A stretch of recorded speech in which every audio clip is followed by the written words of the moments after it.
My name is Charlee Borg. I am the Program Officer at Framework, a training and technical assistance program funded by the Office for Victims of Crime, dedicated to providing tools to increase identification, improve services, and enhance partnerships so that together we as a community can combat labor trafficking. We offer live events, and you can visit our resource library at frameworkta.org and view things like our skill practice videos that you can use within your community trainings with your own staff or just to sharpen your own skills. You can view tip sheets, you can view past events like survivor panels and other trainings that we've had.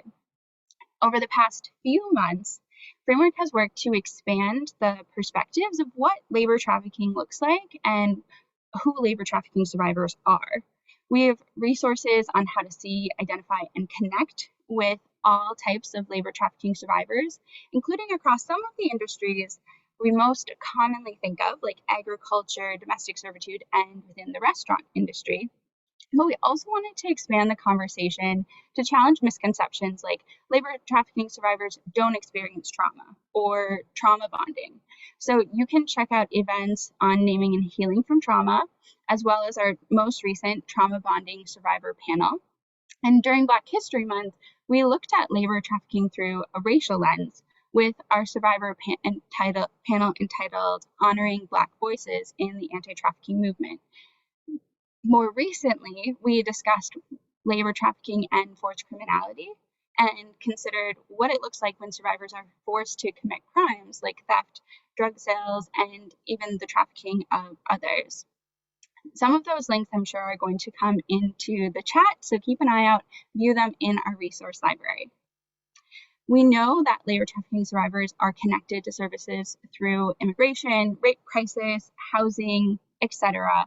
We'll learn more about what it looks like and how it impacts clients who have crossover experiences when they're only identified as sex trafficking clients. And by the end of this panel, we hope that you consider the population that you're serving. If your organization is likely working with labor trafficking survivors already, what is stopping you from identifying them? If your organization is already working with sex trafficking clients, what are your clients missing in opportunities and services if you're only identifying one type of victimization?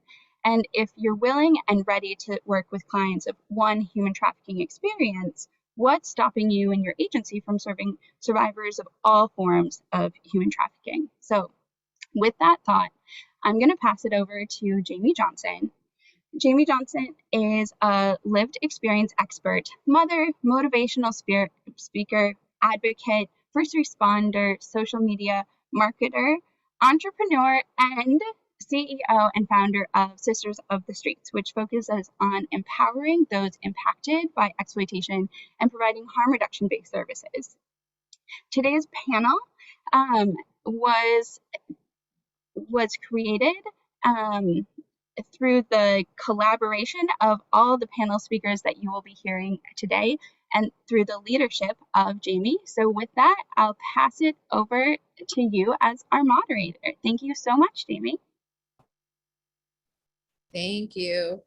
It's so crazy how like different labels can make us feel different, right? Like I'm like, ooh, moderator, that's fun. But hello, everybody. My name's Jaimee. I am the founder of Sisters of the Streets. I am really excited to be here to have this conversation with some amazing panelists and lived experience experts. So just a gist, thank you, Charlee, for the introduction and just kind of giving a foundation of where this panel came from. I have been really fortunate to work with Framework on some really great projects. And as I was going through my own lived experience as somebody who identified with a sex trafficking survivor, I noticed the intersect of my experience with labor trafficking and how my labor trafficking didn't look the same as society and social media and media were telling me it was supposed to look. And so I wondered and had a thought around the idea of, okay, we separate sex trafficking and labor trafficking often. We do it in services, we do it in the media, we do it in our experiences within ourselves. And I wonder how it would look if we had a conversation around the intersection of this and our experiences, and if we could identify as either or both, would we also be able to present services that are actionable items towards both experiences, so that people don't have to pick and choose which label they identify with? They just know, hey, I'm trying to heal from this experience that I had, and I just need help, and I just want resources, and I just want to feel supported. And so that's really where this panel stemmed from, was to be able to start engaging in the conversation, to stop compartmentalizing, stop segregating within a movement that is already so marginalized and segregated anyways. It's like, let's just kind of get on the same page, and let's focus on how we can identify and help people identify their experiences, so that then we can start helping and supporting them to heal from them. And so some of the ideas that you hear may be a little bit new to you, and that's the point. We want to provoke thought, and we want to get people into this space to understand that our lived experiences within these exploitive lifestyles and these exploitive ways of living are also different, but all comes down to the foundation of needing support through our healing process. And that should not be segregated.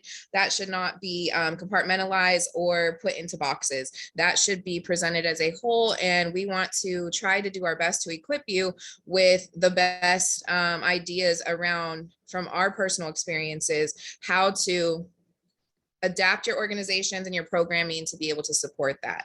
And so with that, I wanted to give a few minutes to each of the panelists to go over and just introduce themselves as much or as little as you'd like to talk about. Don't talk for 15 minutes because we only have a couple minutes to introduce yourself. So keep it short, keep it sweet, and just let the audience know on the webinar what you would like them to know about yourself, and we'll get into our objectives and what we would like the attendees to leave with. So I am going to go ahead and start with who is next to me, and that's Ashley. Lucky you. Aloha mai kako, everyone. I apologize. I'm just getting over a cold, drinking lots of fluids. I'm going to make it through it. This was super important for me to be at. I've been in the recovery space since 2004. I learned about human trafficking in 2015. Thought it was like, I have to be in this fight. And I was a lead trainer and educator for an organization. In 2018, I met other people with lived experiences and heard my own personal story in them. And that just shows I was involved in human trafficking for 3 years at that time before I realized, wait a minute, like I actually fit into this mold. And so for me, the amount of like misinformation and like bad information is just prevalent. And I didn't even notice that when this organization and others were saying that they were in the fight against human trafficking, they were leaving out labor.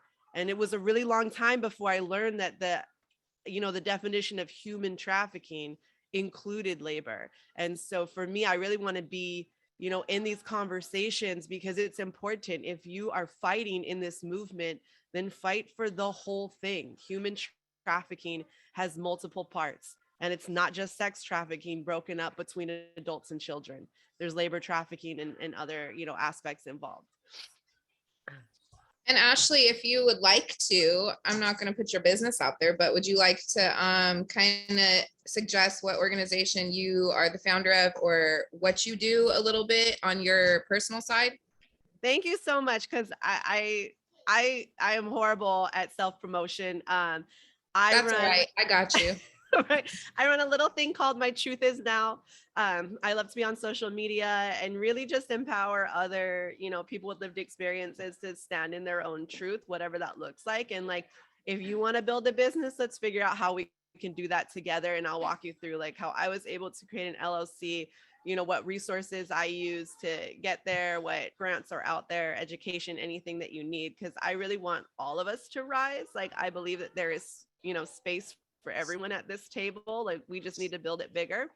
And so my whole organization is about uplifting others to, to be the best. Like, we all have room at this table to be amazing. Thank you so much, Ashley. I'm so glad you're here to join us in this conversation, and can't wait to hear your perspective. Eva. Hello, everyone. I'm Eva, and my pronouns are they, them. And I was actually invited to this panel a few days ago. So I am kind of still getting to know everyone. My experience stems from both labor and sex trafficking. I was actually born into slavery in Japan in the form of indentured servitude. I was payment of my family's debt. So my history came from there.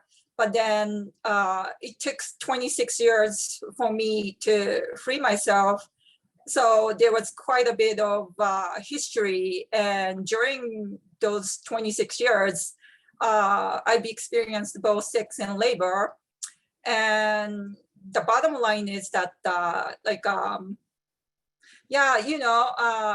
those labels really didn't fit me. Like, I think similar to what Jaimee was telling us about earlier, that, what people would think about what the labor trafficking look like or the sex trafficking look like. So, for a very, very, very long time, I didn't consider myself to be even being trafficked, even though I born into that situation. That was the just everyday life, didn't think of anything else. And so that's my background. And I came into fighting for human trafficking issues because I was born and raised in Japan, and then I was brought over to the United States. My legal status, immigration status, was very precarious. And when I was granted my citizenship, back in 2014, that's when I felt comfortable enough to come out to, fight for this. And that was my beginning. Thank you. Thank you so much. We're so glad that you were so flexible and coming on with us like super last minute. We are really thankful and feel like you are just going to be able to help us really round this conversation out in a positive, productive way. So thank you for just being open to that. I appreciate you sharing some of your background, and we will talk in just a second. Let's see, Eric. Is Eric frozen? I think Eric was frozen. We're going to Hazel till Eric gets back. Hi, good afternoon. My name is Hazel Fasthorse. I am a human trafficking specialist and victims liaison. I have been in the field since 2011. My biggest passion is harm reduction across the board. And my heart is for crimes against Indigenous people, which is largely where I focus. Yeah. I'm also...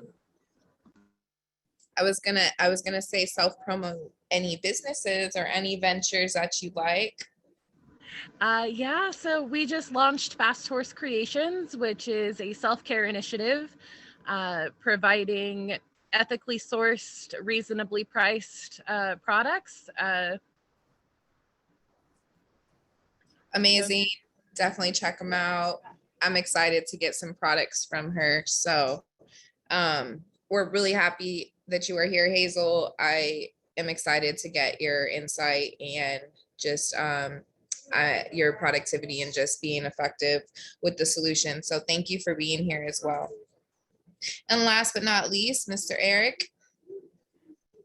Hi, my name is Eric Harris. I am a BSW social worker, and I'm also a human trafficking field consultant. I've been in this movement now for about a decade. Since 2012, my philanthropy started in San Diego County. I do a lot of consulting on making HT programs inclusive for males of human trafficking, and also do a lot of macro work for my social worker people out there. So I also do private consulting to tech companies and so on and so forth. So that's what I do. That's who I am. And we love who you are. Thank you for being here and sharing your perspective as well. And before, just everybody, thank you again. Thank you for the host, for Framework, for putting this on. And I'm excited to get into this conversation. I do want to give a small disclaimer, and I won't speak for anybody else. I will say that all of my commentary and the things that I identify with are strictly my experience and my opinion and perspective, professionally and on a personal level. And they don't necessarily represent what Framework's personal experiences are, but they are our own. And so we just hope that you keep that in mind, that our solutions are not a one size fits all. This is just a conversation to get us into motion, to start opening our minds to adapt and change things for those that need the services that we're out here providing. Everybody on this panel does identify with both labor and sex trafficking as lived experience in their background. So when we're speaking, keeping that in mind would be great.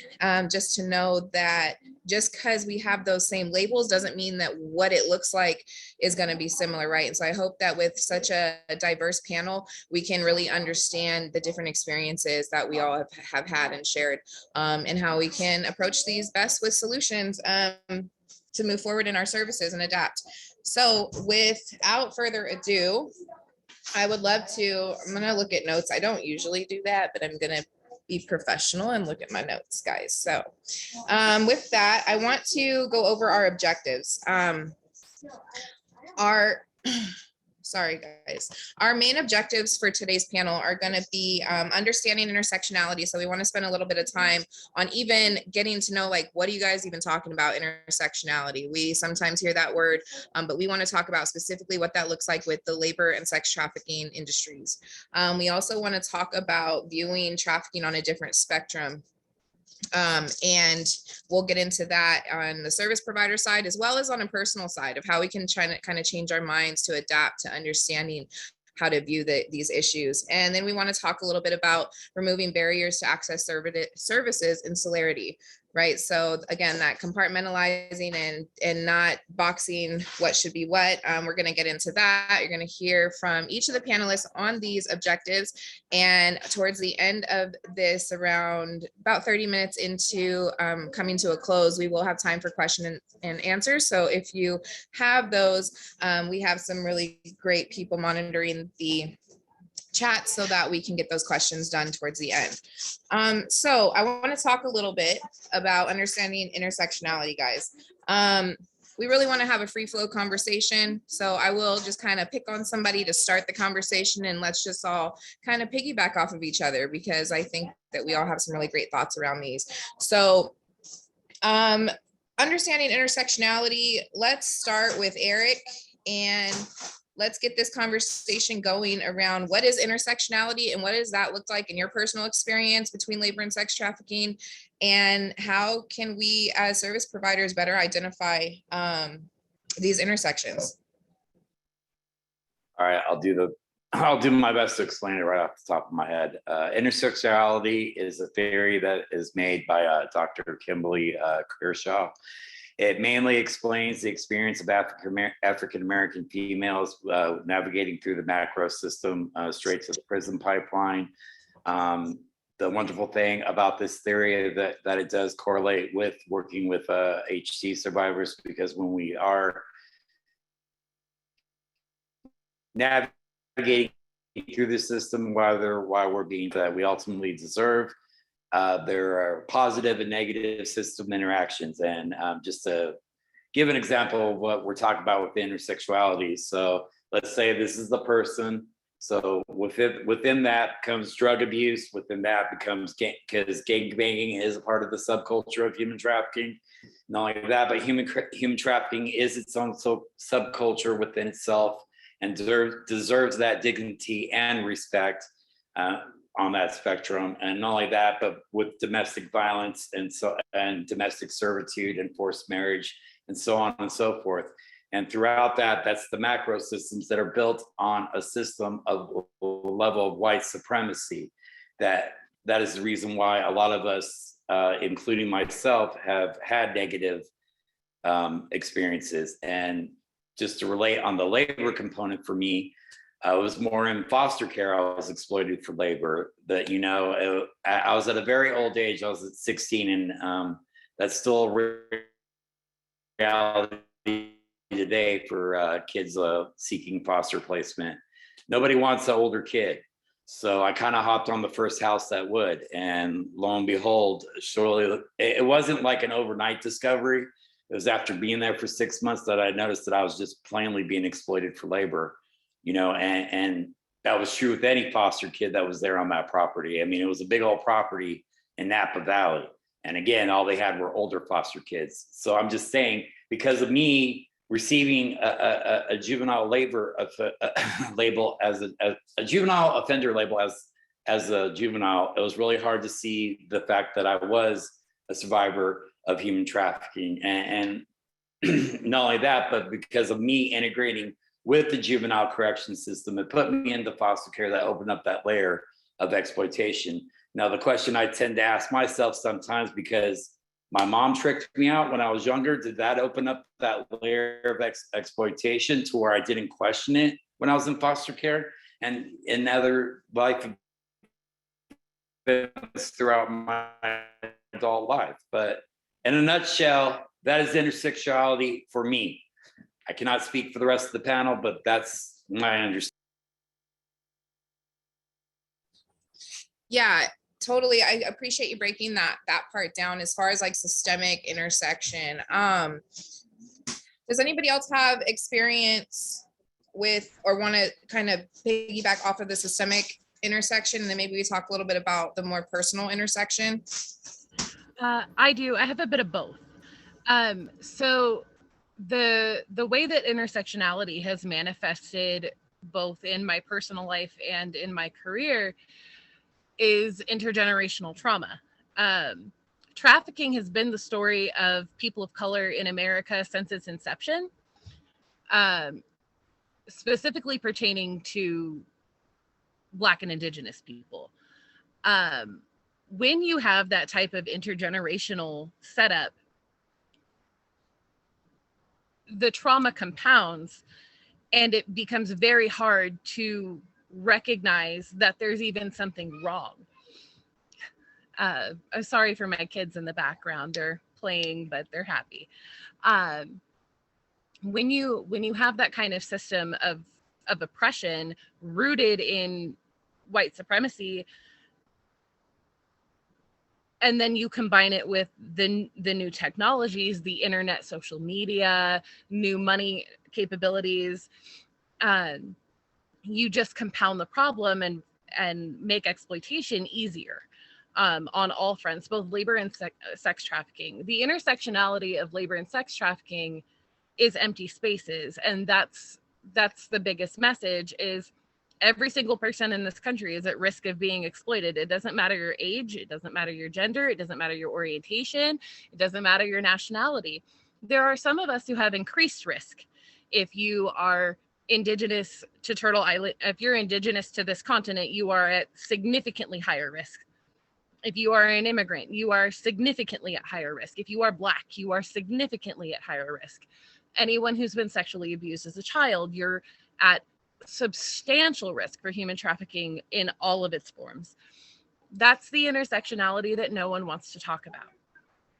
There's a statistical analysis that happens within our organizations where we can look at the data and we can go, 83% of our survivors, be they sex or labor, we're all in foster care. I wonder why that correlates. If you've had any connection with the juvenile justice system, you are 3 times as likely to be trafficked than someone who never had contact with juvenile justice. And that risk only increases depending on your nationality. So when we're talking about intersectionality, we have to tell the truth about the history. Black people have been systemically trafficked on this land for hundreds of years. Residential schools were trafficking. They're still happening. The 60 scoop, they're trying to overturn ICWA right now. ICWA is the ICWA Indian Child Welfare Act, and it's the last of the protections for our children. So the intersectionality touches everything, and you really can't talk about one without the other. But a lot of the movement has decided that they're only going to talk about sex trafficking, and they're only going to talk about sex trafficking of children, which puts people like me at greater risk for re-exploitation because we have no services available. Now that we're older, now that we've been out the life a little while, maybe we are no longer single parents, pick your poison, there's red tape and barriers to all of these services pretty much across the board. Yeah, amazing points. Both Eric and Hazel, like, thank you guys so much for just really clearing that. And I'd like to give Ashley and Eva a chance to address this as well. So either one of you is more than welcome. You know, Sure. I'll chime in. I mean, Hazel pretty much covered, most of the points that I would wanted to convey as well. So, I wouldn't add too much to it. But then those, what Hazel brought up, implicit biases that everyone we already have, right? We already living in a society where those implicit biases are permeated, and we are not even realizing that we already come from that place where we are carrying those stigmas and biases that to look at certain people in a different light. And yeah, for an Asian person and immigrant, that I had a period when I was trafficking in a factory, electronic factory, and then Asian people are supposed to work in the factories, and we are good at little details and doing things like that, but all through history that we were just factory workers, and that's kind of embedded into people's psyche. And when I was being trafficked in the factory, people don't think twice about I might be being trafficked. That might be what's going on. When we look at farmers on the field, many young Hispanic men, picking fruits and vegetables and working the ground, do we just think about them as, they're just farm workers and that's what they do, and not think twice about it? What if we come to one of the service providers' doors? Are we be seen as, people who just do those works? Or are you going to look at us and maybe we are survivors, really have legitimate needs here?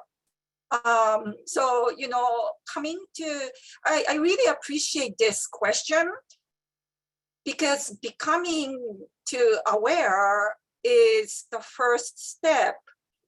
Otherwise, we are not going to be able to recognize it, and then just same old, repeating again and again and again, never changing anything. So that's only thing that I'd like to add. Thank you. Thank you so much. What an amazing point. And you're absolutely right. And I think that that's why it's such a great first objective question, is getting down to the foundation of let's just break the words down and see what we're even talking about, right? Because a lot of times we come to panels and we have all this information, but it's we're missing that foundation of even just understanding what people's experiences are. And so I appreciate you guys rounding that out and really giving that perspective. Ashley, is there anything that you wanted to add into this topic question?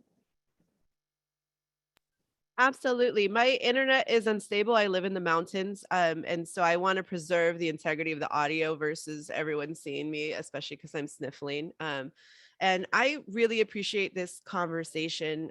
What I do want to add, I come from Hawaii, and we have had a complete erasure of everything that makes us Hawaiian, makes us So'iwi, makes us Kanaka, and and this need to adopt, the American culture. And we have a lot of, people who come here because we're such a melting pot. We have everything. I'm a mixed race person, Japanese, Chinese, we have all kinds of Asian, cultures here. And there is also this push to erase everything that, is from where, you're from, and adopt this American lifestyle. And intersectionality for me comes when force someone to erase who they are, who their ancestors are. You invite someone else to come in and create them. And in trafficking, that is what happens. There is a complete erasure of the person, and the trafficker creates whoever they want. And we feel that just in our regular lives. I feel that, like, I need to be more American. I need to, have this English lifestyle and not really practice my native culture. And so what that invites in is, like, you walk around and you don't really know who you are, and you don't have the practices that root you into the earth and into, like, everything that you are. And so that just invites other people to come in. And that vulnerability is something that isn't talked about either. Is just like, if people are completely taking apart who you are as a person and who your ancestors are, and you're walking around in regular life trying to pretend to be someone else, what a vulnerability that creates for someone who sees that, because they're like, this person is easily adaptable. They're already trying to be something in their regular life, and then they can come in. And so that's another intersectionality, is just being a person with such a rich ancestry and history, who is constantly having to hide that in your regular life.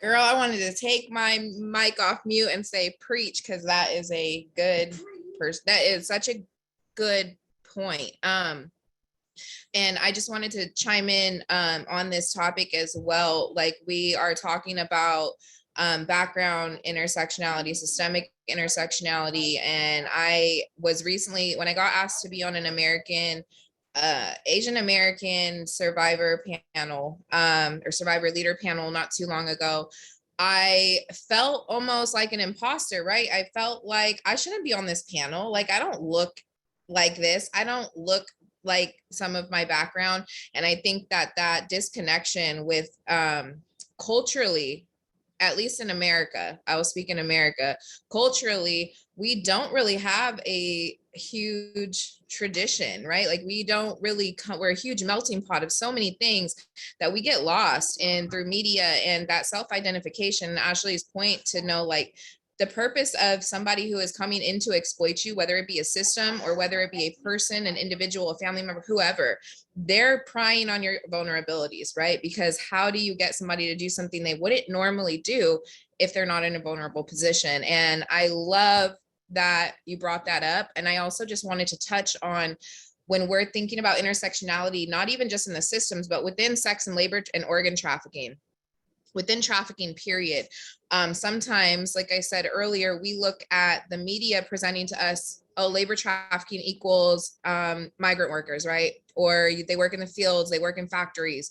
And then sex trafficking looks like the internet or the streets or this. And we need to get that wall to break down, because we are missing the intersection of the experiences as they're happening simultaneously. And so that trauma is just compounding. We'll talk a little bit more about that, but that's really where my idea came from with this panel, was sitting there talking about, like, well, I wasn't trafficked as a domestic servitude, and I wasn't trafficked in a factory, but I was sex trafficked in a strip club. And therefore I was being exploited by my pimp, as well as having to pay these crazy prices to even work in this place. Same with the spas, same with the internet. There's somebody else outside of my trafficker exploiting me on the business side. And so it's really it's not a one size fits all, because our experiences are different, but the approach to the healing process should be very similar in who we're offering services for. There should not be a dictation in what we do or don't do. And so just wanted to touch on the intersection of that what appears as sex trafficking, but also has the integration of labor trafficking in there. And so with that, Eric, you popped on. Do you have something to say? You look like you got something to say. Well, I just, before we close out this segment, this is something that I speak a lot about. And I know we dipped in a little bit about personal biases, but that is a key factor, especially when it comes to anybody that is not fitting the perfect victim role, which is a white female, and that is the sad thing for service providers to have, is to have those kind of lenses. At the end of the day, it's not taking into the accountable fact that males do get into sexual exploitation and labor exploitation. Not only that, but transgender people. I mean, the reason why there's not always a proper representation of why people that are affected by trafficking is because we're not magnifying their voices. Again, there's a personal bias within the movement, within itself. And I'm just saying that when you have your own personal biases, even though we've all been trained, the ones that have our titles and stuff, to ethically not look that way, you guys have them. And that's when you really got to start questioning yourself when you're working with this population. Like, okay, this person's not checking what I boxed or have this ideal or vision of what the perfect victim is. But the reality is, I think a lot of people tend to overlook the fact of our resiliency. And not only that, but the fact that we do statistically have a 98.5 survival rate. And for when people deal with us and try to treat us like broken objects, that's really disrespectful. That's not being respected to our experiences and coming to you to hopefully reframe our lives to the path, living the life that we ultimately deserve. At the end of the day, your personal bias is always going to serve a level of your advocacy. And that's how I'd like to end intersectionality. And I'm sorry if that was really quick. I am a little nervous as.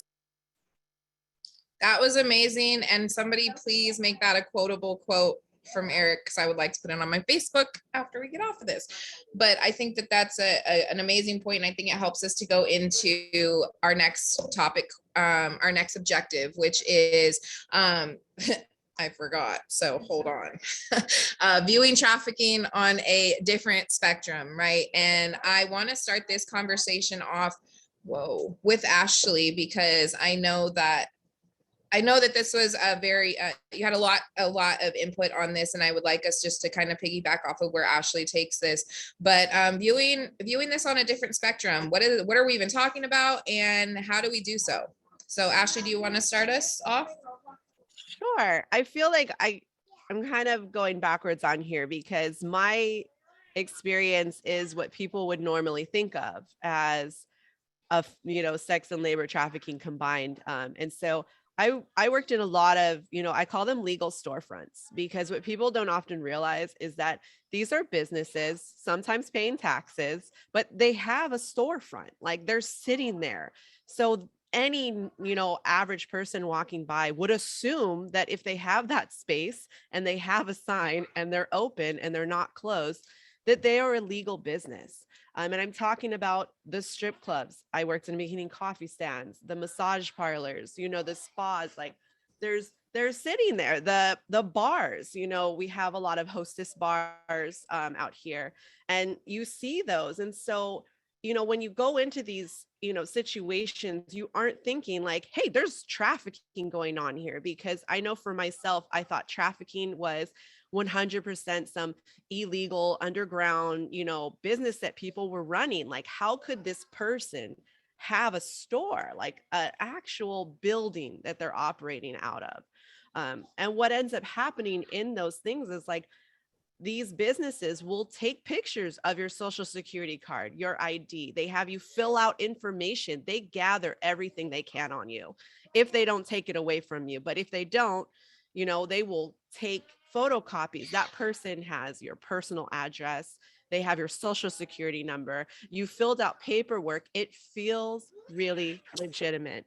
When people often think about trafficking, like to go into something that feels like an actual job, it's really confusing. And so that's why I say like there's a different spectrum, because people wonder, how did you get into this? And you're like, it was an actual job for some, it was an actual job that I walked into that I thought was legitimate. I thought this was a legitimate modeling agency. I thought they were an entertainment company and they were going to manage me. I thought these things. And along the way, the trafficking starts in such small ways. I'm talking even in modeling, like I signed contracts and people would say, you signed this contract, like you need to do this thing. And I didn't understand that you couldn't sign a contract for something illegal, because I didn't know it was illegal what they were doing. I didn't know that, signing a contract when they push further for certain things, that I had the right to say no, because they would say you signed a contract and I didn't understand. Well, I didn't sign a contract for that. And that's actually an illegal thing. So this contract isn't legal.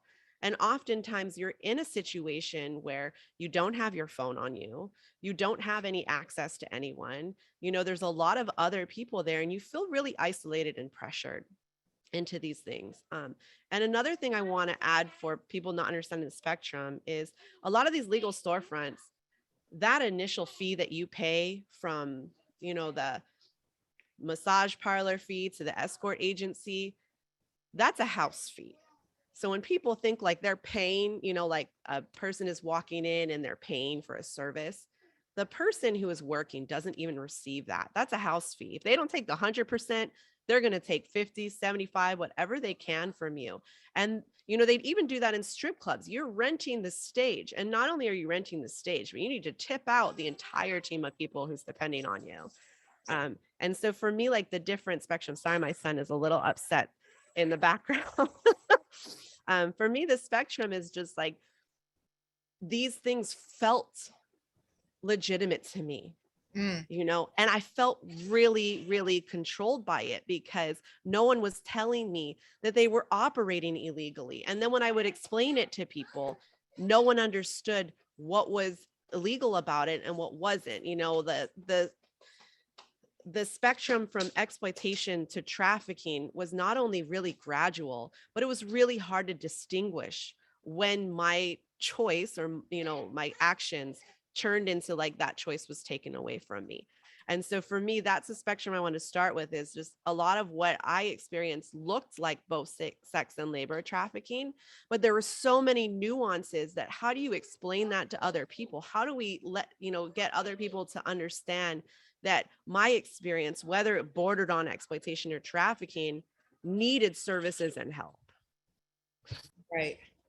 Thank you, Ashley. And I want to just, before I move on to the next panelist, piggyback, and just so people have an understanding, if you don't, she used the strip club as an example. So I just want to drive in the labor trafficking aspect of entities.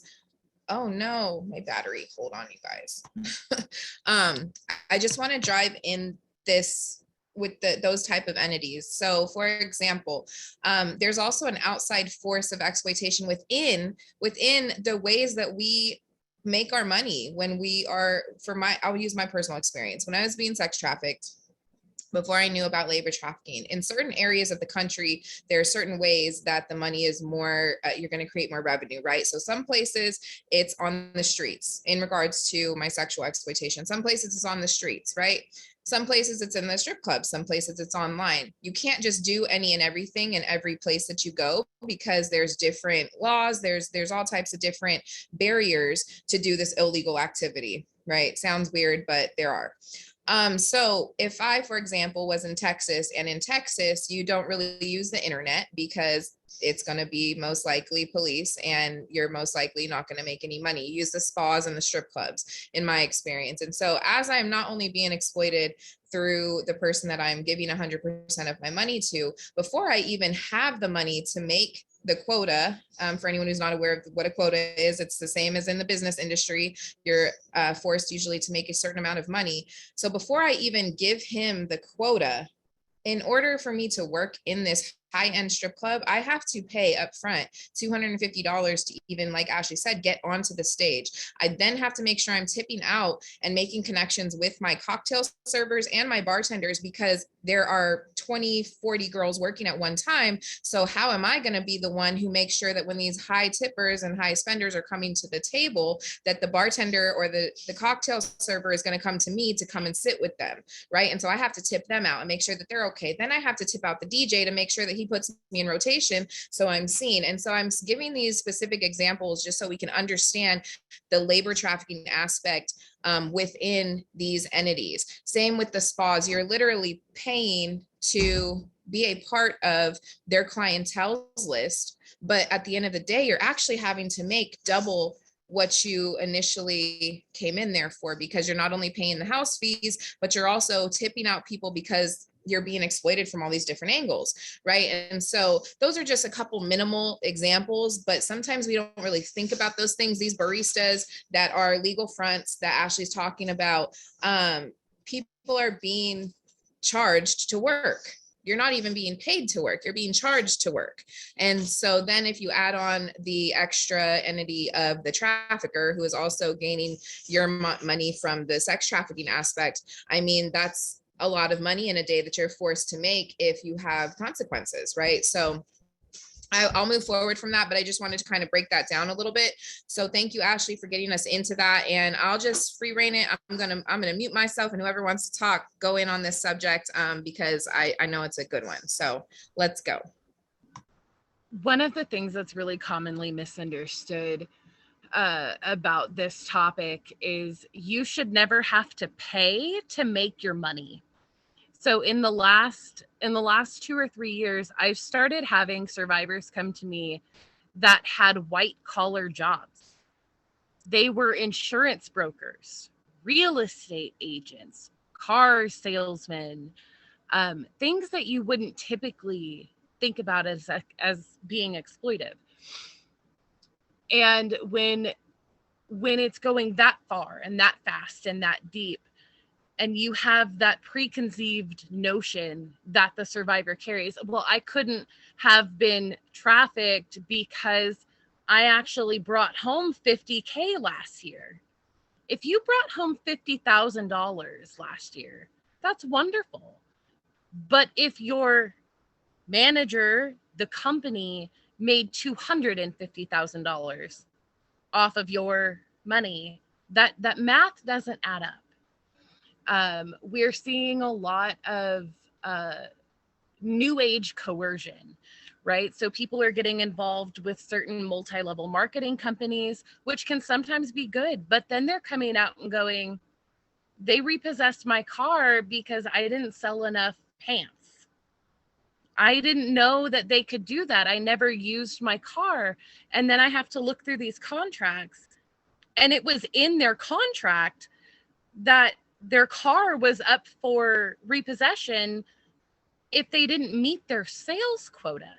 And the survivors had not read that. These are 18, 19, 20-year-old people without a foundation in legal jargon. So they're coming to me with these contracts, and these contracts look like they're sound and they're scary until you actually start getting into them and you realize, this is a crock of shit. Sorry for my mouth. At that point, we're able to involve law enforcement. But before they had someone that they could talk to and be transparent with, going, my entire life is upside down and I have no idea how I got here. Can you take a look at this? They had no idea. And if they would have gone to the police themselves and said, my work took my car because I didn't sell enough pants, the detective isn't normally going to sit over and read the contract. So there's a weird intersection now, and the face of trafficking is changing. I have always run into a situation where people are like, you don't look like you are a trafficking victim. Well, I'm not sure what I'm supposed to look like, right? I spent 10 years in the sex industry as a child. So I'm not sure what image they have in their head, but I'm definitely not it. I'm constantly hearing how I'm so well spoken and all of these things. They have these preconceived notions about us, about which box we're supposed to fit into. And it's so dangerous. It's so dangerous because I need people who don't fit in the box to come forward and get help. When I'm running an extraction, I'm actually not looking for the stereotypical idea of what a trafficking survivor looks like. I'm not looking most of the time for children. I'm not looking for blonde-haired, blue-eyed, Caucasian people. Like, that's not what I'm doing. I'm looking for different things. So when you have people coming into your office and they're not sure of their experience, that doesn't mean that they're lying to you. That doesn't mean that they're fabricating something. It means that they don't know if they get to. The other thing that I want to note is, for my personal experience, almost all of the people who purchased me were upper middle class married men. Almost all of them Caucasian. When the people who are buying you are lawyers and doctors and judges and police officers, who do you go to? Right. Where do you go? For me, I didn't tell my truth until I had walked into court. I had actually spent the entire decade before that trying to hide it, because what I had been trained was everyone from our neighborhood takes under the table cash paying jobs, right? We all work 10, 12 hours a day. And if you're not doing that, you're selling drugs. If you're not doing that, you're selling your body, right? So I thought that it was normal. And I thought it was a blessing to me, right? Like, I was honored that I worked at that hair salon and I worked there for 10 hours a day. And I was the first person of my race to ever work there. I was honored. I was blessed with that. It didn't occur to me that maybe at 12 years old, I should not have been doing that. And maybe being paid cash every day was not appropriate. I never had that training. Nobody ever told me that. So I had no way of knowing. So when I finally started getting offered services, they were coming to me and going, we think that you may have been exploited and we'd like to offer you some services and put you in this group home. And I'm like, I don't need any services. I got a job, right? Like, I didn't even conceive that. My labor trafficking spurred my sex trafficking. And then my easiest way out was the strip club. The easiest thing that I could do after having both experiences was go work at a strip club at 14. And as long as I paid my people, nobody cared. That security guard loved me. He had my back. He also made about $100 a day for walking me to my car and making sure that nobody came in on me in the bathroom. That's not love, but I didn't know. So when you're having people come in, I just really want you to recognize that there's no box for exploitation. None whatsoever. No matter what you look like or where you're from or how much money you were able to leave, whether your trafficker got your nails done or gave you medical care, those things are not relevant. So please don't carry them with you. Ooh, we could just end the webinar right now if we wanted to with that, but we won't. We'll keep going. Thank you. Yeah, thank you so much. Eva or Eric, either one of you that wants to chime in on this question before we move on to the next topic, feel free, but just feel free to piggyback off of what's already been talked about. And I'll leave it up to either one of you, whoever would like to take the floor. I guess I can chime in real quick. It's probably going to be a little taboo, but I feel it's something we kind of need to talk about too. Us, people with lived experience, when orgs and nonprofits hit us up to like do consulting work and stuff like that. It's really not talked about, but it's a really common practice, it seems. And I'm not going to name names, I'm not here to put people on blast, but I'm just saying they'll give you a contract, that's going to mitigate like six months worth of work, you know what I'm saying? And then just because there's a glitch on their side, us as consultants don't even end up getting paid until like 90 days or even 6 months has been the most extreme I've gone without receiving any kind of payment. And another layer of exploitation. or never sometimes. Well, I'm just saying, it for us with our lived experience, it looks like labor trafficking, but yet we're not allowed. I mean, we can sit there and try to advocate ourselves and stuff like that, but still that seems to be a common practice, especially when there's federal dollars involved. But I think another whole layer of exploitation we're not talking about is people that are coming into the movement, the next generation. You know, the reality is nobody can pay their bills on gift cards. You know, so I guess what I would like to close in, even though, you know, everybody, I know the movement needs us more than we need the movement, but pay us a fair wage. You know what I'm saying?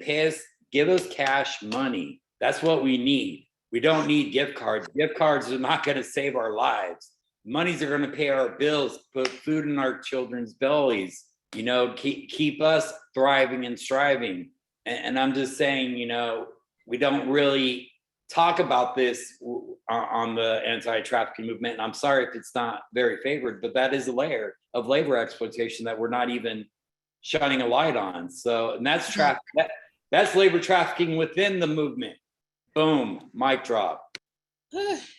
Man, that's a whole nother webinar. So framework, let's notate that. That's a future webinar, hopefully. But that is an amazing point, because there is exploitation within the anti-exploitation movement, unfortunately. And the only way to shift and change the trajectory of that is to fairly pay consultants who at a livable wage, who can get away from their exploitive situations. Because before we go to Eva, I will just chime in, and I say this often, the only reason a trafficker can entice you to do something that you may not normally agree to is because they have something better to offer you. About 95% of the time, sometimes it's by force. And even then, the forceful situation is brought upon because you are seeking something better than the current situation you have. So us as service providers, we have to adapt to understanding the perspective and the mindset of how a trafficker's mind or an exploitive entity's mind works, because that's how we're also going to entice people to heal and to come and get services, is because, hey, I've got something better for you. You don't have to feel like this. You don't have to live this way. You don't have to go to bed every night, or whenever you do get to go to bed, feeling A, B, and C. So I have something better for you, and let me help you do something that helps you feel fulfilled and on your journey to healing. But if I don't have that, and if I'm saying, hey, come and share your deepest, most darkest trauma with us, and here's your Starbucks gift card and have a great day, I am exploited, and I'm going to feel exploited. And I get that the idea around this is, well, we're just trying to make people aware. Okay, that's great. But in that awareness, we have to understand people's trauma that is attached to having to be shared to raise that awareness. And so thank you, Eric, for bringing up that very important conversation. And I hope that we can expand on that, just that whole topic at some point. Eva, I did want to give you an opportunity to talk about this particular subject if you had anything to add. Just a little bit, because Hazel covered most of it, and then what Eric and Jaimee just brought up, this topic of exploitation within service community where we would be hired as an expert. I'd like to pose a question, actually, when you consider bringing in a survivor and to want to know more. Is it coming from a place of voyeurism? Because that's not going to serve anyone. What's going on today in for the currently trafficked people, survivor, or just your curiosity to satisfy your need of voyeurism, right? Really, it's not an entertainment. Our stories are not entertainment. We are not here to make a Hollywood movie, right? But I think that's what again, implicit bias. We watch TV shows that frames our experience in the entertainment form. And that's where our notions usually come from. I want you to consider where your intention is when you bring survivors in to ask questions or wanting to know more. That's it. That is plenty, because that says so much in itself. So thank you for posing that thought and provoking thought with that, because that is truth and that is powerful. What is your intention?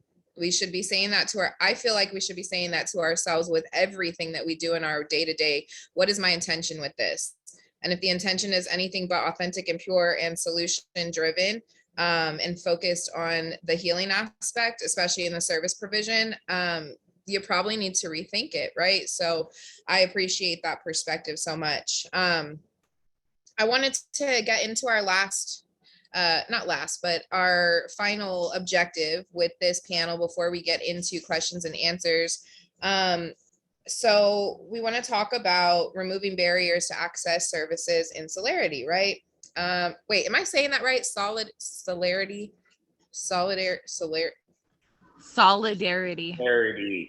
Okay, whatever. Togetherness, guys. We need to create togetherness. So we want to talk about how people can start shifting. If you've already are part of an organization at the moment, if you're thinking about becoming involved, wherever you are, how do we address these services and the needs without the segregation and without the separation? So I'm just going to hand this over to you guys. I know this is something that everyone, I believe, on the panel is very passionate about. So let's just go ahead and go in and have the conversation. Whoever wants to start is more than welcome. Okay, I could start. No, well, why don't you repeat the question? My bad. I ain't gonna lie, I was disassociating for a second. So go ahead, Eric. No, what's the question, yo? I'm sorry. Oh, I'm sorry. How do we address receiving services in solidarity? For one, okay, I'll start us off. Okay. For one, I know it's more of a human construct to put things in boxes and labels and checks and balances and stuff like that. But the reality is human exploitation is human exploitation. And when there's so many barriers put on for a person to get any kind of service, you have to check all these boxes and stuff like that.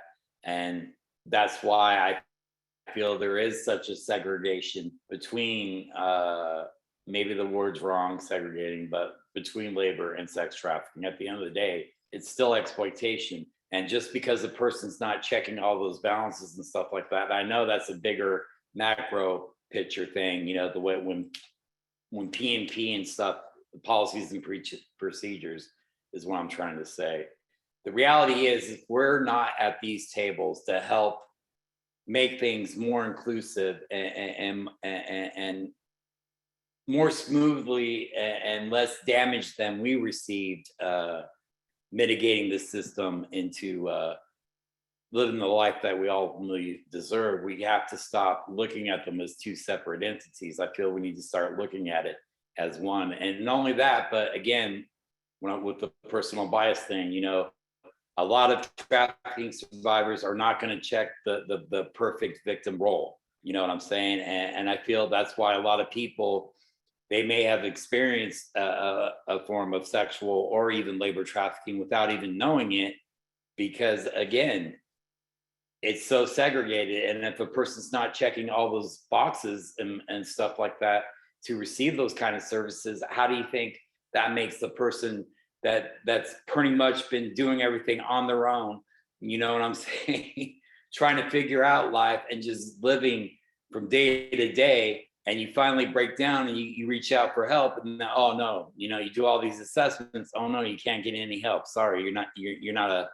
this survivor or that survivor. The reality is we're people that have been exploited and that we need services no matter what. And I think I would encourage all the people, especially the people that are part of board of directors and stuff like that, stop start looking at initiatives to where it includes both. Because at the end of the day, we all have like a lot of commonalities that are similar. We have complex trauma, PTSD, disassociation on the spectrum, DID, and all that stuff. And just because we have those unique issues and stuff like that, you think it would open up the door to mitigate more services? No, because a lot of the times people are being misdiagnosed. And not only that, that's why me as a social worker, and when I do try to find things, when I'm asked to do like interstate transfers for youth or even adults, I try to find things that are good to fit. And I try to find a lot of things that are survivor led and ran, because honestly, we know how to heal our people, our brothers and sisters and they thems, you know. And I think if people could take off that lens and stop looking at us as broken products, and that we actually got our PhD from the streets just because we don't have the other academia title. I have both, and once I get my master's, I'm going to be a triple threat. Not only do I got the street edge, but anyhow, the moral of the story is that we're not broken people. A lot of people don't realize we have transferable traits. We just have to learn how to hone them in to using them in a positive way instead of a negative way, like we were taught. We're very resilient people, and I wish people would just look at us and just respect that when we do come to the table, instead of like, oh, we got them here to check this box, we got them there to check that box, or just to tokenize them, you know, not even really accept any of their insight and feedback. I mean, honestly, I think we need to be at the tables. We need to be a part of P&P, even on a federal level and all kinds of levels. Because at the end of the day, best intentions lead us to the pathway of hell.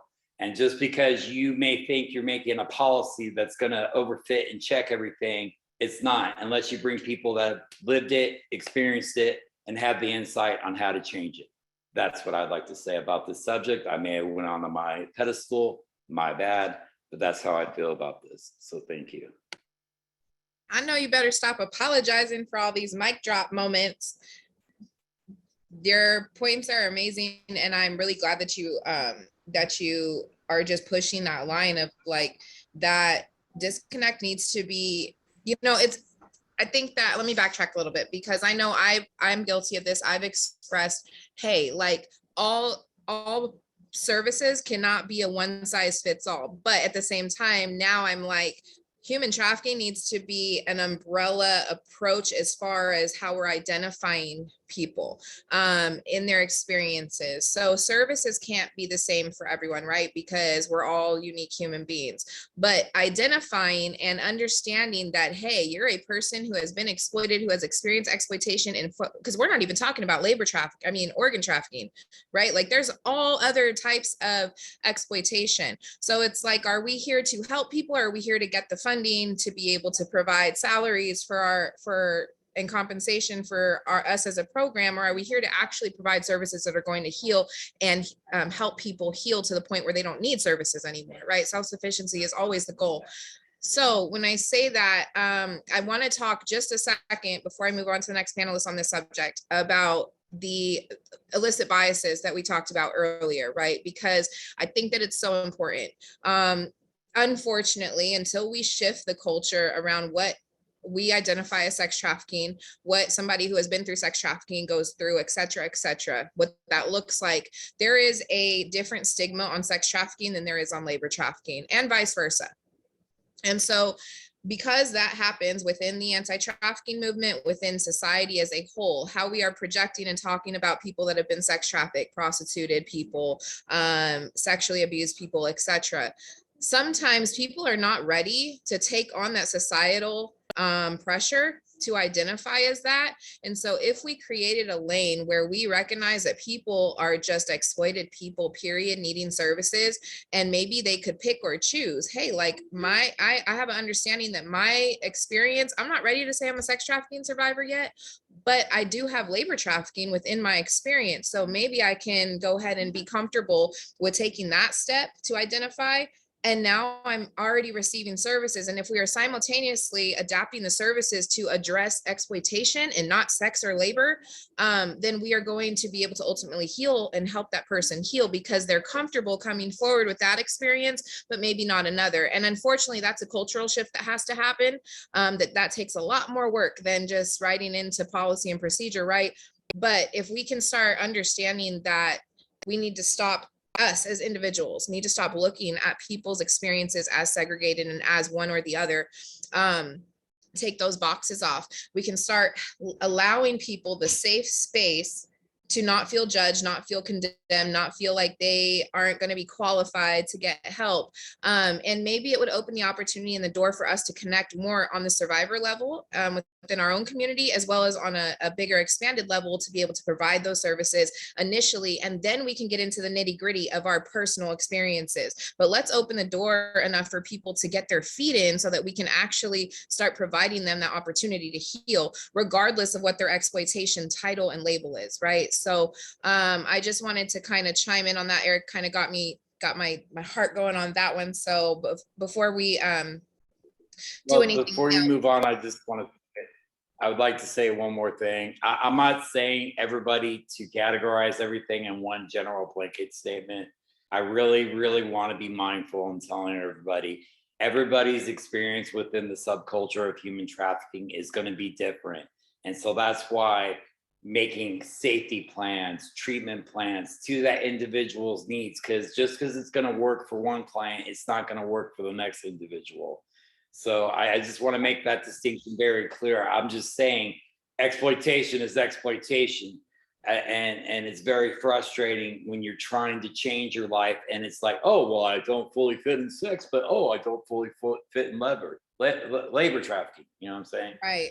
Comes to treatment plans, safety planning, make it for the individual, not as a group conscious thing, because that will never work. And that's and the other thing is too, within this movement, I've been a part of it for 10 years.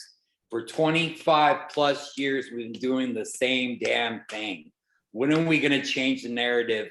And not only that, but actually start either coming to a resolution to people who can mitigate whatever they want to do safely, or come to an end to this. You know what I'm saying? I'm not advocating for anything. I'm not going down that pathway, but I'm just saying we've been doing the same damn thing. When are we going to start looking at different interventions and different viewpoints? And again, the only way to that pathway is by having survivors leader in the forefront and a part of the process. Thank you. That's right. I wanted to let anybody go ahead, Hazel. I got some things. So for this subject, I'm really passionate about it. The first way to provide that equity is to remove the barriers. If you are running one of these NGOs and you are running one of these organizations, remove the red tape. If you have red tape about who you are able to provide services for based on age, based on location, based on demographic, based on income, based on credit, based on criminal record, based on addiction status, based on marital status, remove those immediately. If you are someone who receives federal funding that can only be directed towards certain demographics of survivors, there are ways around that. You just have to work for it. There are some organizations that are taking a really fierce stand and going, if you are providing funding that is only able to be received by this demographic of people, then and not that demographic of people, we are not applying for your funding. We will not cooperate with you, because we will not turn a survivor away because of what the grant application had to say. So it's really up to you, but removing those barriers to access is a life-saving work. I was in a situation last year where my daughter had a near fatal accident. I've been out of exploitation since 2011, but my baby girl had a near fatal accident. My husband got fired. My husband's also a survivor. He got fired because of her accident.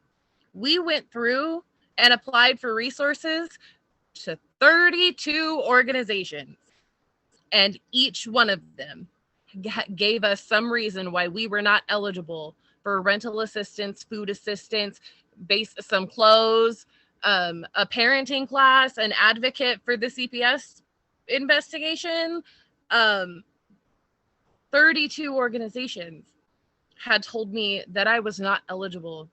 6 organizations told me to my face to call them after I went back to prostitution because I would then be eligible for services. I called Jaimee in hysterics. I called Eric in hysterics because I have fought with every fiber of my being to make a different decision. Once I was able to choose, I chose different. And now I'm getting told there's no help available because I have made that choice. You got to remove this red tape. You have the one common thing among survivors is they don't need handouts. They need hands up. If you can help them reach a place of stability, they will make their own sustainability. We don't want to go back. If we did, we wouldn't have left. If we end up having to relapse into exploitation, that is from desperation, not a lack of willingness, not a lack of understanding. That desperation is caused by this red tape on an international level. So I really need you to carry that with me. And we've been working in this movement as a unit. Survivors have been trying to humanize this issue. We're past that now. The humanity that we have gained as traction is not enough. You have to provide equity at this point. Just recognizing us as people is not enough anymore. You now have to create seats at the table. Do not have a conversation about human trafficking without survivors there. Do not. You have to have the experts at the table, right? If you want an understanding of the physiological, emotional, mental, psychological, financial, family, and systemic impact of cancer, you ask a person who had cancer. You don't read a book about it. That's not what it is. You ask a person who had cancer. If you want to learn about cows, you ask a farmer. If this is important to you, create equal seats at the table for survivors. If you have a seat at a table dealing with human trafficking, I consider it your integral obligation to make sure that there's a survivor who has a seat that is equal to yours, not lesser. So I'm really thankful that you guys are all here today. But we desperately need your help removing barriers, because if it's just survivors standing up and screaming and begging and pleading and crying, nobody's listening to us. But you guys have the fancy degrees and the funding, and you're the CFOs, and you have the actual power to make this life-changing decision to stand up for us. And I really need you to. Well said, well said. Thank you for driving that point home. I do want to we're about at 1:20. We are going to start questions and answers in about 10 minutes, but I wanted to give Eva and Ashley some time to chime in on this. And then I did want to kind of loop back into one thing about the funding. I do want to kind of leave on everyone's mind before we get into questions and answers. So Eva, go ahead. Yeah, sure. That what Hazel was talking about is that the rational reasoning that we make to turn away survivors, right? Because you turn away survivors that come to your door because there is this reason. So, you know, where does this rational reasoning come from? If we really, you know, become honest about it, it is a form of othering. You know, this is another form of segregation, negating someone's need, individual humanness. And, you know, this process of, you know, dehumanization that exists across, you know, has to be somehow about our heart, what's in our heart. Do we have room to really accept everyone? Because, you know, if we do, we will find a way, not the reason to turn someone away. The reasoning come from this person doesn't fit in, this person is different. That is othering. So, you know, do we have a room? Do we have room in our heart to start including everyone? And when we do think about turning this person away, what's really is the reason? Not the rational reasons, but really, you know, what is it? Like, you know, Hazel said, there is a way around and everything. It's just, you know, you're already, you know, writing it off. So what's that reason? It's uncomfortable, I think, but I think that's where I think where it needs to things changing and including the survivors. And talking about including survivors, I happen to be oh, I'm sorry, I just blocked out. I happen to be a trained peer support specialist, and I worked for a county crisis support program, and I turned out I saw many you know survivors in my line of work, and I was hired precisely because I was a peer to these people. And you know, the gap that exists, I'm not saying that you know, clinicians are not important. You know, I think that we need both balance. We do need people who specializes in you know, healing art, and then you know, peers who knows what goes on everyday life on the street, and then you know, we can work together. Do you have a room to include peers in your work and use us as partners? Partnership creates better things and not take anything away from your work. We are not competitors in your work. We are going to help identification of the survivors better, what actually goes on, those things that you know, we can't learn from the books or any theories. It's not theoretical, it is what goes on. So you know,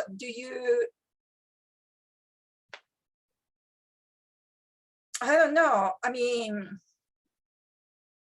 do you still see, you know, peer survivors who is trained to work alongside with you? Still, are we somehow different than, you know, any other human beings?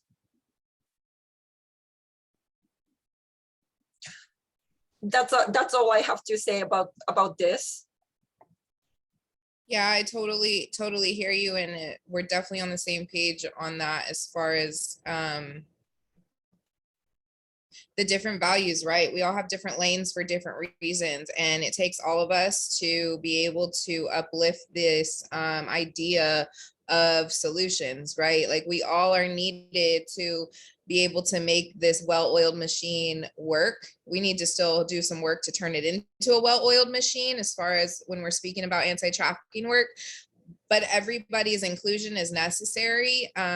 What can't happen, though, as has been reiterated, is that you cannot have a community issue or a health crisis issue or a cultural issue and not address and learn from the people who this is directly impacting. It just doesn't work, right? You can have the heart for it, you can have the knowledge through books, through education, but there is an aspect of lived experience that needs to be valued, and not just valued to the point where someone said trauma porn. I love that term, because we are a trauma porn society, and not just to come and have people share their story at your galas. And I reiterate this often, but to be hired on, because as we're hired on into these job positions, I can be trained for peer support. And guess what? I get experience in the field. So I have this education as a peer support specialist, or a peer mentor, but I'm also getting an opportunity to learn and advance those skills. And so then I have opportunity to possibly go to school longer if I desire to, or get more trainings.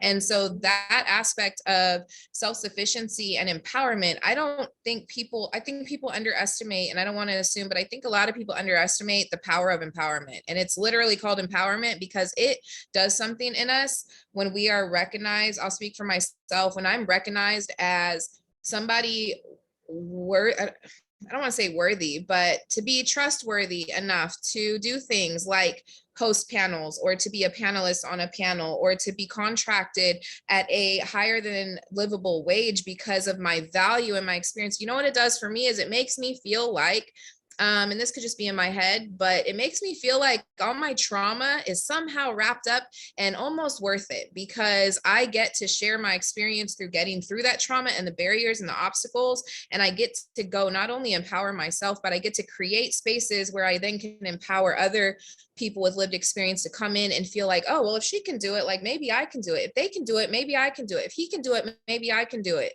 And maybe there is that aspect. Empowerment needs to be a part of the healing process and in service provision. It can't just be, we know people case by case and this is their case number and okay, their case is closed and we move on. That's not really how healing works in the human dynamic. And so I appreciate you bringing up that perspective of we have to be valued as more than just survivors of exploitation. Because if we keep people in that box, people are going to stay in that box. And what that ultimately is going to represent for your organization as a whole is it's going to bring your data down. I mean, if you don't have a success rate of people becoming self-sufficient, ultimately that goes against what you're trying to do in the community. And so just understanding the importance of the value and not dictating who is qualified based on their particular set of lived experiences, but understanding that they are just moving forward in a kind of a full picture way and valuing that and seeing how you can come alongside them and empower that. I really wanted to give Ashley a moment before we head into questions to talk about this subject, if you have anything to add. Yes, thank you so much. I'll be fast. I feel like what we really need to eliminate is that for sex trafficking, I think it's easy for people to understand like who the buyers are and be kind of like against that. But in labor trafficking, we are the buyers. We are the consumers that perpetuate labor trafficking 100%. And that's a really hard pill to swallow. People want to fight sex trafficking because in their minds, they can't imagine buying someone for sex. But we participate in labor trafficking. And so we need to remove that barrier within ourselves and truly understand where our food comes from. You know, like, is this a legitimate place? Like understanding that if something says made in the USA, it possibly was made in our prisons by prisoners who are paid almost nothing, where labor trafficking is very apparent. You know, where do our clothes come from? Like, where are we sending our kids to school? Who's working there? You know, like at this restaurant, like, is everybody paid? You know, like not just is there trafficking, but are people in here paid a livable wage? You know, and really understanding that, because we are the reason labor trafficking exists. We want everything now. We want everything cheap. And I am guilty of that as well, because I don't have the money to pay for things, you know, like that are expensive. And I find myself on Amazon, but I wish that we as a whole, as a community, could come together and figure out a way to not have labor trafficking where I too could also afford it. And the reason I can't afford it is because I'm a survivor who isn't often paid. You know, I do a lot of volunteer and everything like what was said. So I can't afford the things that are on, you know, Amazon or overseas, and, you know, and feeling that guilt because I know that I am perpetuating something that I fight against. And so that's something that I feel like would remove a barrier in all of us, is really taking a look at yourself and how are you perpetuating that? And if you believe humans are not for sale, like the signs say on the sex trafficking stuff, then all humans are not for sale, including, I know that prison trafficking was brought up quite a few times. My background is criminal justice. I think that there was a Q&A, so I would love to answer that in there. But I just wanted to end on that note, and it's a hard truth, is that we perpetuate it, and we need to look at our own habits and figure out how we can truly fight people not being for sale in every aspect. Man, you guys are so powerful. You guys are so powerful. And I know we're going to get into questions and answers. And before, just like 60 seconds, Charlie, I promise. I just wanted to address, just for all of us to try to look into, as we're talking about all of this, unfortunately, we need funding in order to provide services, right? In order for people to be paid above livable wages, in order for lived experience experts to be compensated in these contracts and in these grants, there has to be funding. And I'm not well versed on what's going on, but I would encourage everyone to check into certain funding that's being cut through OVC and through different entities that really have a lot of power, because unfortunately, the funding for labor trafficking has been pretty much completely cut at this point in certain areas to certain organizations. And unfortunately, we cannot do the work. There's already very minimal services being provided for labor trafficking and exploitation, period. So if that funding is being cut, it's almost like they're saying like, hey, we did our awareness, we did what we needed to do, and like, we're out of here. Like, we're good. Let's go to the next human rights issue. Like, this is far from over. So I would really suggest for all of us to look into our bills, our legislation, the current funding protocols and everything like that. And let's really get on board. And if you're not a direct service type of person, you don't have money, we understand that, but you can get involved in other ways and hop on and fight against these funding cuts, because that is going to be a huge issue within this arena. So I just wanted to make sure I added that in before we moved forward. And I did want to open us up. I'll send it over to Charlie, but I think we're about to do questions and answers. We are. It's that time of the event, everyone. You should have a Q&A option at the bottom of your screen. It might be lit red if you haven't been paying attention to it, because it's been pretty active today. To build off of the funding cuts and funding restrictions for trafficking type, let's just go into a question that we got currently. We only serve people who have experienced sex trafficking due to our funding. What would be the next steps in helping our agency move towards serving survivors of labor and sex trafficking?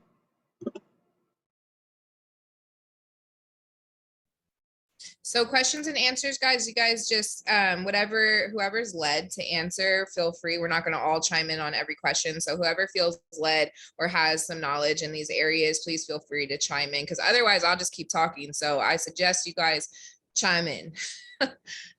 That's actually a Jaimee question. So Is it? Wait, what was the question? I wasn't even paying attention. Okay. That's okay. The question is, currently our organization only serves sex trafficking clients because of funding restrictions. What are the next steps to help our agency move towards all forms of human trafficking? So I guess for me, as Hazel was speaking, I like to take pride in the fact that my organization personally doesn't have, well, we don't get funding. So that's part of the issue. Unfortunately, it's like, in order to be able to not have red flags, you have to almost not have certain grants given to your organizations. But my suggestion would be, given the parameters, I don't know the parameters of the organization you serve with, I have a different approach, I guess. My approach in my life and everything that I do is that if it doesn't align with what being a person that is solution focused and being a kind, humane person, then honestly, I have to take a step back and have to revamp. What am I doing? Is it worth getting funding just because I might be able to get the money, but then I have all these parameters where I have to say, no, I can't help you? Or is it worth me just doing things kind of on my own and really building legislation, fighting in the legislation side, fighting on the funding side, to go in and really shift my advocacy to the point where, like, okay, I want to serve people, but if it's being dictated by the funding that I can't serve everybody, or I can't serve all those that need it, maybe I should take a step back from the direct service position and look into seeing how I can be a part of changing legislation and the parameters around the red tape that funding is being distributed through. I do things a little bit unconventional, so I wouldn't suggest doing them my way because it probably might get you in trouble sometimes. But I think that if we come together as a whole and come and see that we're better in numbers. So if we come and we say, and we just, like Hazel said, we don't take this funding, they need to give us the money, right? They need us to take the funding. So if we come together as numbers and say, hey, like, unless you are able to provide A, B, and C for all parties involved, we are going to have to step back from this funding and this grant. And I choose to just have trust that things are going to fall into place. And I know that if I'm just trying to help who needs help, that it's going to be provided for. And networking. It's so important. Networking and having your resources already panned out and available, having a list, an ongoing list of knowing like, hey, this is our hotel resources. This is our direct service resources, A, B, and C. So that when the funding cuts come, your network is already set up to the point where you don't really have to rely on that funding. And we can do different perspectives. Not everyone has to be a nonprofit. There are ways to get grants and still be an LLC and still be profiting off of the work that we are providing for those with lived experience. And you can employ lived experience experts outside of just grant funding, so you're not relying on that. So I think it's just about brainstorming. I don't know if that answers your question, but brainstorming to the fact where we really sit down and we talk to people with lived experience and we see how can we better approach providing services to everyone versus just sex trafficking. And yeah, like I said, I'm not sure if that's helpful, but that's kind of where my mind is on that question. I have some things to add. When you are providing services, there's an opportunity to evaluate each circumstance. If there was an issue of sexual assault during the time that they were being labor trafficked, they're eligible for for sex trafficking services. If they have ever at any point been involved in any type of sexual exploitation, including things like OnlyFans, they are eligible under the grant funding. There's no underwriting within the movement that's like only these parameters. You have ways around that. There's always options. It's just about how you check the boxes. So really get to know your clients, really get to know your victims, and be transparent with them. Explain to them, hey, we have parameters that we have to function under because of where we receive our funding. Is it okay if I ask you some really invasive, uncomfortable questions to try and make sure that you meet these service parameters? We want to help you, and I just have to check my boxes. Being honest with survivors is the most important thing. Give them all of the information up front. That was a way more professional way to say what I was trying to say, but yes, thank you for rounding that out because that makes a whole lot of sense. I got my 10 cents to throw at this. It's actually something that I adapted from you. A simple way to like make sure there is funding for those that doesn't check the box. You should really have like a survivor fund that's basically built up from like people that follow your nonprofit, or basically having funding that for those that do not check their boxes and stuff like that. I mean, I know within our movement itself, we're very resilient, and we take care of ourselves. But another simple way for you as a nonprofit, especially if you have like a bunch of people following you, everybody wants to help, come to some resolution with human trafficking. You can do that via social medias and stuff like that. Not only that, but you're definitely being transparent with the people that are funding these initiatives for survivors, because that's the reality. When we're not checking a box, there is no funding. But also it could be a resource for people that are out of their life, that have built their lives to a stable point and they just need that immediate help. I feel that's one unique way to cover that gaps in services. And I'm sorry, sis, I stole your idea, but I've been pitching that crap like a mofo to everybody. So It's okay. Anyhow, Just compensate me a livable wage after you make some money off of it. well, I've been giving away for $3.99. All right, that's okay. For a limited time, but my bad. I appreciate your guys, but that was actually really great info on how to like shift into providing the services for both. That I really like the intersect, because that's exactly what we're talking about today, right? Like recognizing that intersection. So Hazel, thank you for like pointing that out and bringing it back to the topic of the panel. Do we want to move on to the next question? Yeah, I want to say that I work as a grant reviewer for a couple different funding streams, and there have been moments too in my professional work that I'm like, where did this stipulation come from?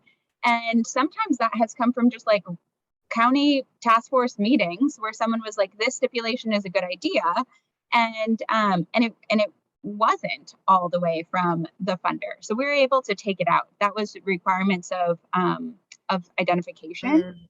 And that it was an easy, quick fix once we started asking questions. And that might be another opportunity to be curious about, even if it was that you applied for a grant for a specific population, are you sure that it was for a specific population, or was it for like human trafficking? And what were those channels? So also want to throw back to, I believe, Hazel's comment. Statistics show that approximately a third of adult survivors of that identify as labor trafficking specific experience sexual violence, and upwards of 2/3 of youth that are labeled specifically as labor trafficking experience sexual violence.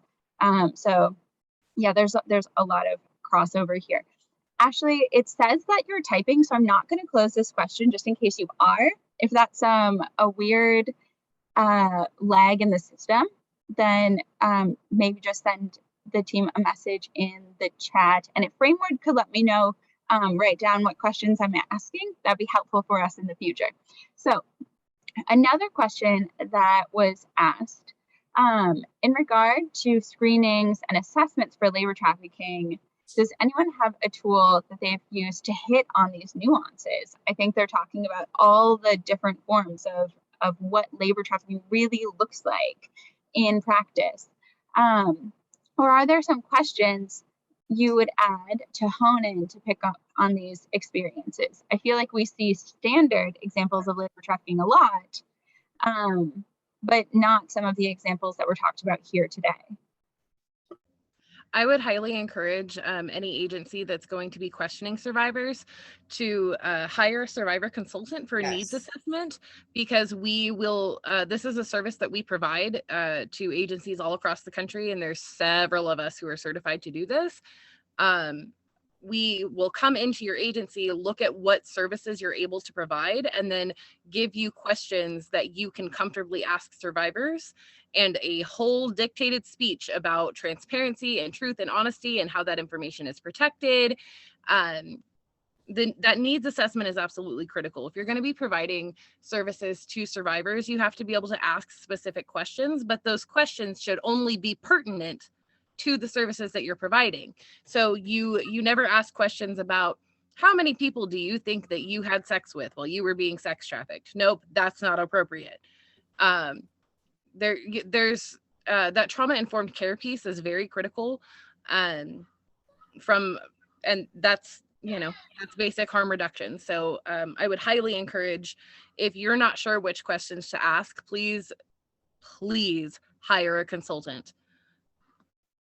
And if you are sure of what questions to ask, and you have your program set up, and you feel like you have your best practices in place, and you haven't yet had either a focus group of paid consultation opportunities or a specific set of consultants that have lived experience to go over your current policy and procedure and protocol and best practices, because again, that is providing, as Hazel was saying, it's a simultaneous thing, right? You're providing services best to those that you're serving, but you're also helping somebody who has that experience, who's on a maybe not a direct service need at the moment, but they're trying to gain their momentum as a consultant, and that's their way of staying away from that exploitive arena and their exploitive experience in their life. So it's a win-win situation, right? You're getting the great content, you're getting the great advice, you're getting the great consultation, but you're also helping somebody stay out of a step further out of their exploitation. So definitely agree to that being the avenue that you would take. Does anybody else have anything to add on that particular question? Like, over and over, Eric has been stressing this point that we cannot have a blanket assessment because each individual come from different walks of life, and they are all called trafficking, but in the way that each individuals get trafficked are different. And how do we discern those nuances is partly from our experience to be, to listening to the survivors, and then, working with the survivor experts, right? And then, we can't put the blanket questioning. I think that would be, if there was this questionnaire, one questionnaire that will screen every situations and everything, and then have a silver bullet of knowing everything, that would be great. But I think we need to be flexible in our mind, and then try to look at a person and not think someone in front of you as a project or a piece of something that you need to analyze, if that makes sense. Thank you so much, Eva. Incredibly important and relevant answers from everyone. We're also going to have the framework team throw in a link that is timestamped to a screening process from one of our trainings in the past by a fantastic professional in the field. And it has 4 animated videos, and those videos are very general. It demonstrates a general assessment where you follow the client's lead. And a part of this is changing our own perspectives as providers, because a lot of times, I don't know if you've been here, but I have asked that question. I've asked that single line question, but then I gave examples. I gave examples to help the individual I'm talking to understand and to validate that other people are going through this experience too. Some clients, it looks like this. Sometimes clients, it looks like this. And so when we expand our own perceptions about what labor trafficking and sex trafficking look like, and we're able to provide that education to our clients so that they can walk into experiences or identifications as they choose, that's going to be where a lot of that power is. But oddly, I do think even the Vera tool, which I think is one of the first ones that we look at, it's long, it's extensive, but there are 2 questions in there that are general about, were you pressured, forced, expected to do any work that you didn't want to do, or that wasn't like what you anticipated? And there's power there. It's just that oftentimes where we get is still confined by the provider's perspective and what we're waiting for in the answers. So right. I challenge you all to educate and expand on that in that way. I would like to just add one more thing for those like getting inside or wanting people's lived experience to like review content and stuff like that. Out in San Diego, this agency, North County Lifeline, I'm a part of a community advisory board. So anything that has to do with the San Diego Human Trafficking Task Force or any policies that they're trying to implement within San Diego County, North County Lifeline comes to the community advisory group. They pay us on the sly and we give them insight on what the way the policy should work, way the lines of questioning should work and stuff like that. I know that out in North County Lifeline, it was OTIP funded. So that's another vignette of making sure that not only that your policies or procedures are survivor and trauma informed, is maybe going down that route and having your own community advisory board. Thank you. Yeah, Thank good point. So the next question we have, I know that sex trafficking, specifically the internet and social media, have become common places for grooming, exploitation, and recruitment. Is the same true for labor trafficking? Are there websites where you see those in need of money or where people entice others for legitimate work, and then those individuals are misled? Oh yeah, all Yeah. over the neighborhoods Yeah. where you see like come in, start working today, with those kind of ads that are just randomly on the sidewalk, like work from home, do this, do that, or pass out flyers and get paid.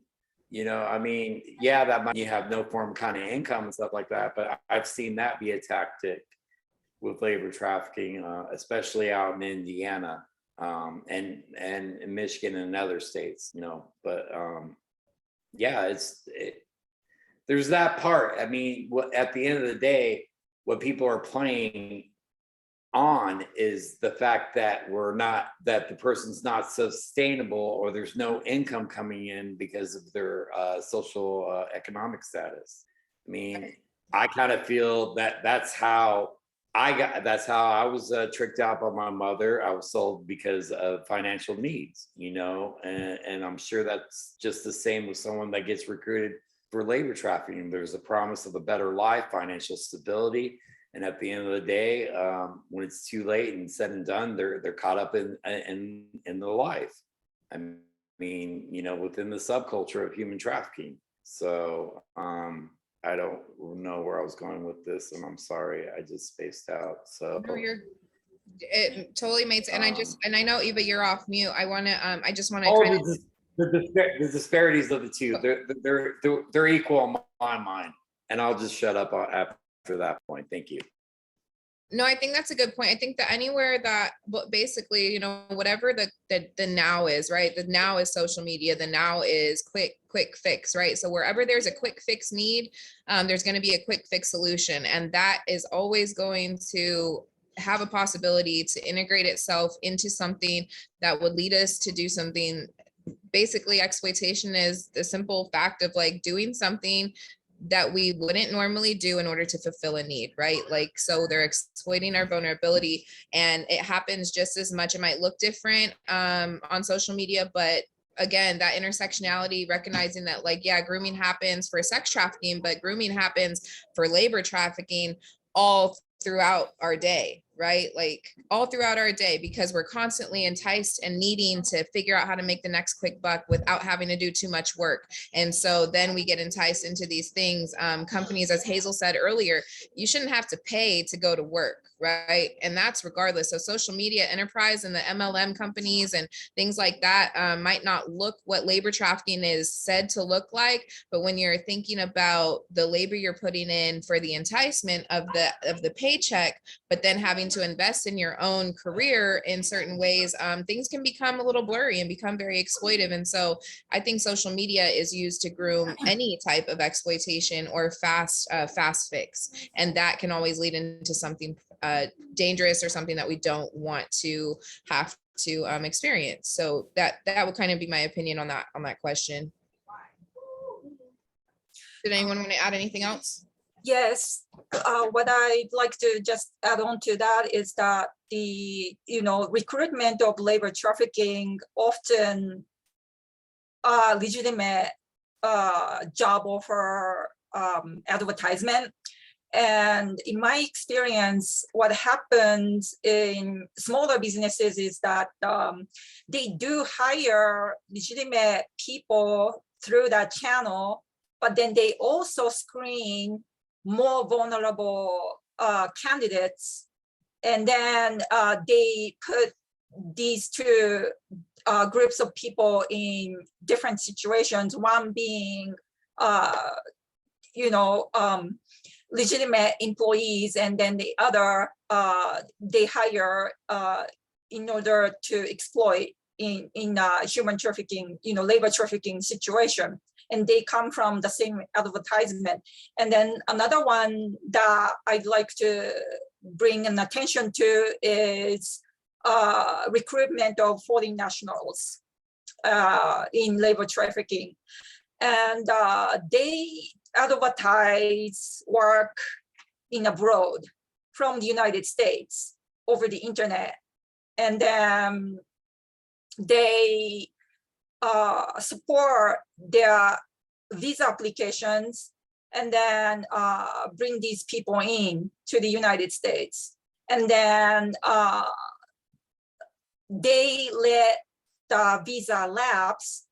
So now the people who came to work here, recruited by the companies in the, United States, now when, people's status expires, then, they start to exploit because they don't have a way out now. And, they don't often speak English, the language, and then the culture is different. They are removed from their own culture, the language, and any knowledge of how things work in a different country, and they are extremely vulnerable. And they don't know where to find help, or they don't even know that they are being trafficked in this situation. Something's not right, but where do you turn? There is no place to turn, and get stuck in that kind of a situation. Amazing, Eva, as always. I just want to support what they have just said. Actually, just because I have it up, 71% of survivors who are off of work authorization entered the United States on legal work authorization, and that was a trafficking technique by their abuser, as Eva has said.